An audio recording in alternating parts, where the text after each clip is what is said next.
con real y medio compré una chiva. La chiva tuvo chivito, tengo la chiva y chivitos. Con real y medio, con real y medio, con real y medio compré una pava. La pava tuvo pavitos, tengo la pava y pavitos. Con real y medio, con real y medio, con real y medio compré una burra. La burra tuvo burrito, tengo la burra y burrito. Con real y medio, con real y medio, con real y medio compré una. Saludos usuarios y usuarias de Vive Televisión en todo el territorio nacional. Nuevamente les damos la bienvenida a nuestro programa Real y Medio, todos los sábados a las 12 del mediodía, presentando la confrontación entre lo que dicen los medios y lo que dicen las voces de la calle, lo que dice la realidad. Hoy nos encontramos en el kiosco El Saladillero, en Maracaibo, capital del estado Zulia, en la sede de Vive Occidente. Nos acompaña como kiosquero hoy el popular Erchivo. Néstor Gutiérrez. Néstor, ¿cómo estáis? Néstor, hoy nos va a acompañar en la presentación del tema, en toda la discusión que vamos a tener del tema, Juan Romero. Profesor Juan Romero, Javier. bienvenido. Gracias. Bienvenido. Gracias al equipo de Vive. Juan Romero es profesor de la Universidad del Zulia, es historiador, tiene 2 doctorados, doctor en Ciencias Políticas y doctor en Historia de América Latina Contemporánea. Pero además de eso, un hombre de dilatada trayectoria en lo académico y en lo político, que además de eso participó en el servicio exterior, tiene experiencia en el servicio exterior de Venezuela, tanto en Argentina como en el caso de Uruguay y en los países del Mercosur, o en lo que conocemos con el nombre del Mercado del Sur o Mercosur. Juan, nos interesa muchísimo que estés con nosotros porque queremos tocar el tema precisamente de nivel internacional, de alto nivel internacional, que es la cumbre de del movimiento de los no alineados. Oportunidad, Néstor, que vamos a tener también de conversar con vos, porque vos sos un hombre corrido de mundo, que habéis estado en unos cuantos de esos países que forman parte de los 120 de los no alineados. Pero antes de conversar con Juan, vamos a compartir con ustedes editoriales, o mejor dicho, titulares de diferentes periódicos para que podamos comenzar la discusión de lo real con el medio. Veamos entonces los primeros titulares que nos llegan por parte de nuestro equipo de producción, donde están Josué García y también Ángel Urdaneta. Del periódico Opinión, del portal del periódico Opinión de Bolivia, dice ese titular: Venezuela en crisis recibe a la cumbre de países no alineados. No se les pudo ocurrir mejor palabra que colocar en crisis ahí, ¿verdad? Ese es el primer titular que compartimos con ustedes, que viene desde Bolivia. El segundo titular es de aquí del país, se trata del Universal, dice: representantes de 120 naciones se dan cita en la 17ª cumbre del movimiento de no alineados. Al término del encuentro internacional, Venezuela recibe además de eso la presidencia pro tempore de manos de Irán, evento que por supuesto también queremos que nos comente Juan Romero el día de hoy. El siguiente titular viene de un diario del estado de Aragua, se llama El Periodiquito, y el titular dice: Luis Florido, 2 puntos, solo 11 de 120 países vendrán a la cumbre del movimiento de no alineados, solo 11 de 120 países. ¿Qué querrá decir Luis Florido con eso? Ya lo vamos a discutir también con Juan y vamos a desmontar esa mentirita.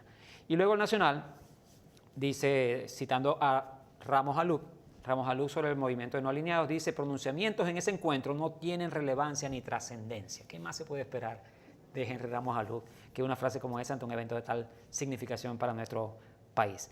Creo que ese es el último titular, correcto, ese fue el último titular que vamos a compartir con ustedes. Juan, escena servida, movimiento no alineado, significación, importancia también de que Venezuela tenga en estos momentos la presidencia pro tempore por 3 años de este movimiento, pero además de eso, los no alineados surgen como un movimiento que durante la Guerra Fría, ¿verdad?, trata de establecer distancia entre los 2 grandes bloques hegemónicos, el bloque soviético y el bloque capitalista. ¿Qué significación tiene que se mantenga en el tiempo? ¿Por qué ha logrado el movimiento no alineado continuar en el tiempo con tanta relevancia? Bueno, mira, primero hay que entender un poco el contexto histórico en el cual va a producirse la conferencia de Bandung, inicialmente en Indochina y posteriormente la conformación del movimiento oficialmente en 1961. Es decir, es el contexto posterior a los acuerdos de Yalta. En los acuerdos de Yalta, recordemos, principalmente el presidente de Estados Unidos, Franklin Delano Roosevelt, y el presidente soviético, Joseph Stalin, llegan a un conjunto de acuerdos junto con Winston Churchill en representación de Inglaterra y Charles de Gaulle en representación de Francia. Un acuerdo de repartición de áreas de influencia en el mundo. Estados Unidos de alguna manera acepta tácitamente el surgimiento de la Unión Soviética como una potencia hegemónica y por lo tanto hay un modus vivendi, ¿no? Una consecuencia de eso es un modus vivendi entre uno y otro. Eso no significaba que en ese modo de vivienda no hubiese tensiones. Esas tensiones se van a dar a través de lo que se denominan países de segundo o tercer orden, países que entran dentro de la égida de alguno de los dos elementos.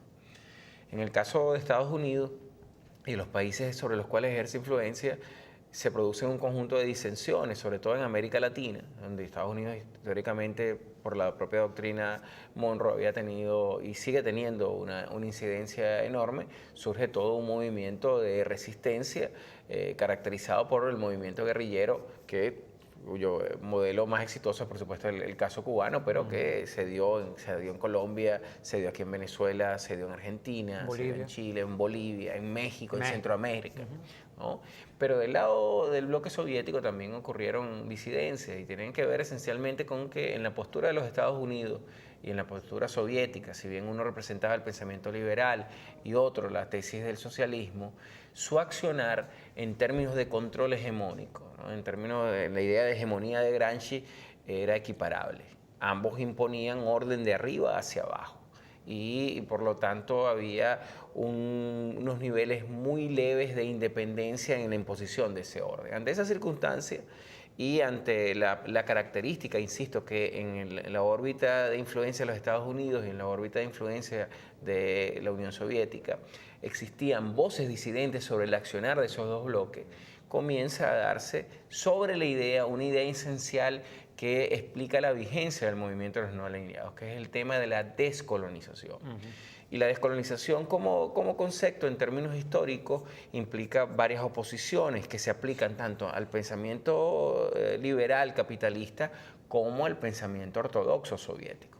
El primer elemento de la descolonización es que se opone a las formas de control y dominación hegemónica característicos de ambos sistemas ideológicos. Es un punto en común. Claro. El segundo elemento es que en ambos bloques, en ambos países que orbitan en torno a estos bloques, surge una idea que es complementaria a la idea de descolonización. La descolonización implica la ruptura con una potencia que pretende, en el sentido de Immanuel Wallenstein, constituirse como un imperio mundo, como una noción de dominación y de control en el sistema mundo. Pero en segundo término, como consecuencia de eso, es el derecho de la autodeterminación de las naciones, que comienzan a surgir en el contexto posterior a la finalización de la Segunda Guerra Mundial. El segundo elemento importante, sí. Es decir, primero descolonización, segundo el derecho a la autodeterminación. Y una tercera consecuencia esencial que va a ser primordial en las discusiones en Bandung y en todas las discusiones que han permanecido en el movimiento de los no alineados es oponerse a la injerencia, una oposición a la injerencia. Esos tres elementos constituyen el trípode desde el cual el movimiento de los no alineados comienza a desarrollar un conjunto de ideas. En ese marco, Juan, los no alineados tienen muchísimo tiempo todavía para continuar su labor, su gestión, porque la injerencia brutal, abierta, de los grandes, no solamente del imperio estadounidense, sino también en el caso de Europa a través de la OTAN, de participar, de ingerir incluso en términos militares en países fuera de su órbita, ha sido demasiado grosera y continúa en el tiempo. Claro, es una discusión que incluso es extensible al propio debate, no solo de Estados Unidos, sino el caso de Rusia. Lo que pasa es que obviamente visibilizamos más a Estados Unidos y aquello que Samir Amir denomina los imperialismos colectivos, es decir, Estados Unidos es la Unión Europea, eso es Inglaterra, es Francia, es Alemania, es Italia, es España, pero también es Japón. Pero también pudiéramos decir lo mismo, Israel, podríamos decir también de alguna manera lo mismo en relación con Rusia y la influencia que ejercen en Asia Central, en el Cáucaso, en Uzbekistán, Kurdistán, Kazajstán y todos los que ahí están, que son un montón, ¿no?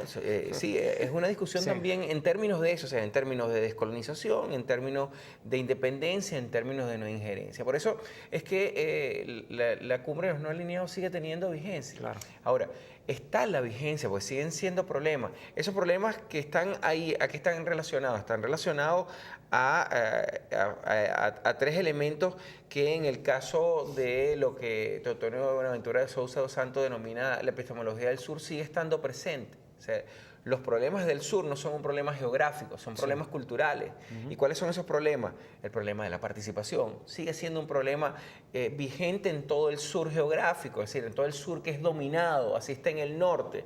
Porque pudieras, por ejemplo, decir, bueno, ahí tienes el caso de Albania, un país europeo que está en el norte del hemisferio, pero tiene lógicas de dominación y de control que son característicos de los denominados países del sur. ¿Sí? Entonces el problema del sur es un problema más geográfico y el problema de la dominación, el problema de la igualdad es un problema más que geográfico, pero también tiene que ver con el problema de la participación, es decir, cómo se da la participación en las sociedades poscapitalistas en este momento. Es un problema que tiene que ver tanto con el hemisferio norte como con el hemisferio sur. Y un tercer problema que tiene que ver con el mundo de los no alineados, el problema del acceso a la propiedad, el acceso a los recursos naturales, el acceso al agua y las políticas de privatización del agua. Eso hace que los términos de las consideraciones que se derivan de los denominados 10 principios de Bandung, descolonización, no injerencia, independencia, autodeterminación de los pueblos, lucha contra la discriminación, derecho a la resolución pacífica de conflictos, una lucha contra la no proliferación de armas nucleares, mecanismos de resolución y acuerdos y consolidaciones más allá de los típicamente económicos. Son algunos de los elementos de los 10 puntos de Bandung que siguen teniendo vigencia. Ahora, es tanta la vigencia que hay que entender que esa vigencia que explica que los problemas de participación, de igualdad, de acceso a la propiedad siguen siendo problemas sobre los cuales gravita la condición humana, siguiendo lo que alguna vez hablaba Hannah Arendt en el libro del mismo nombre, siguen siendo problemas esenciales y hoy más que nunca es lo que te explica los titulares que tuviste. Es decir, cuando el presidente de la Asamblea Nacional de Venezuela dice que no tiene ninguna relevancia, tiene una enorme carencia en términos de sentido histórico de los problemas que afectan a la humanidad. ¿No es acaso el problema de la participación lo que está afectando las luchas raciales todavía hoy en Estados Unidos? Ajá. Todo el movimiento que acusa al gobierno del presidente Barack Obama, a pesar de ser afrodescendiente, de no defender los derechos de los afrodescendientes. Exacto. ¿No es acaso el derecho de la participación lo que gravita en este momento de la crisis migratoria del Magreb africano y del Medio Oriente hacia Europa y las consecuencias de segregación, de la visión europocéntrica, de superioridad en términos raciales, lo que está afectando a Europa en este momento? ¿No es acaso el problema de la participación lo que caracteriza la confrontación en la zona de Medio Oriente, en el conflicto árabe-israelí? La postura europocéntrica de los israelíes de creerse superiores en términos étnicos por encima de los palestinos. ¿No es acaso eso lo que caracteriza las discusiones que se dan en Asia Oriental, acaso? Exacto. O en América Latina, la lucha que los grupos indígenas todavía mantienen en México ante los desaparecidos, o las propias reivindicaciones que en Brasil o en Argentina o en la propia Venezuela y Ecuador han generado mecanismos jurídicos de nuevo tipo. Eso es una vigencia absoluta. Es imposible que Ramos Alú no esté consciente de eso. Simplemente es una posición de oposición a todo lo que venga del gobierno bolivariano, sea lo que sea. Tú eres sociólogo, te acordarás que Pierre Bourdieu hablaba de la violencia simbólica. Correcto. Y la violencia simbólica es un mecanismo que institucionaliza las formas de dominación. Exacto. Sin lugar a dudas, la reacción y el enunciado, la afirmación de Ramos Alú no hace más que demostrar la efectividad de una violencia simbólica que en su concepción cultural, en su mundo, en su campo cultural, volviendo a llevarte agua a tu granero, se trata de una visión en donde eso es intrascendente. Lo trascendente es la forma como yo me articulo al lenguaje y a la simbología de la dominación. Correcto.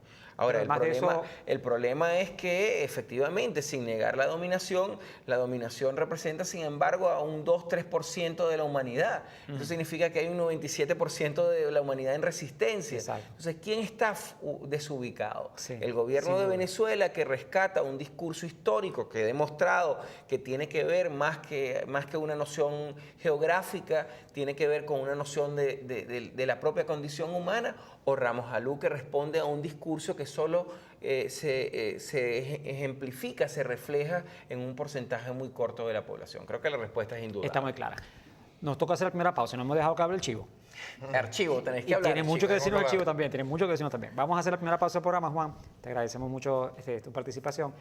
Primera pausa del programa, no se vayan a ir muy lejos. Vamos a continuar desde el kiosco El Saladillero en Maracaibo, desde la sede del Video Occidente, llevándoles a ustedes Real y Medio, hablando precisamente sobre el movimiento no alineados y la 17ª cumbre de este movimiento que se realiza en Margarito. Ya volvemos.